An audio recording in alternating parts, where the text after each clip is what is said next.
ஜூலை மாதம் முதல் அமல்படுத்த உள்ள மின் கட்டண உயர்வை ரத்து செய்யுமாறு ஸ்பின்னிங் மில்கள் சங்க உரிமையாளர்கள் தமிழ்நாடு அரசை வலியுறுத்தியுள்ளனர். திருப்பூர் மாவட்டம் வெள்ளக்கோவில் பகுதியில் உள்ள தனியார் அரங்கில் தமிழ்நாடு ஸ்பின்னிங் மில் சங்க கூட்டமைப்பு நிர்வாகிகள் கூட்டம் நடைபெற்றது. கூட்டத்தில் 300க்கும் மேற்பட்ட ஸ்பின்னிங் மில் உரிமையாளர்கள் கலந்து கொண்டனர்.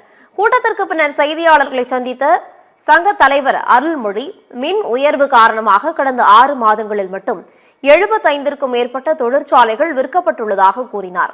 இதனால் ஜூலை மாதம் முதல் அமல்படுத்த உள்ள மின் கட்டண உயர்வை ரத்து செய்யுமாறு தமிழக அரசை வலியுறுத்தியுள்ளார். மூலப்பொருள் விலையை எங்களுக்கு சாதகமாக செய்து கொடுக்க வேண்டும். மாநில அரசாங்கம் உடனடியாக மின்சார கட்டணம் இனி வரும் ஜூலை மாதம் மீண்டும் மின்சார கட்டணத்தை உயர்த்துவதாக சொல்லியிருக்கிறார்கள். அதை உடனடியாக கைவிட வேண்டும்.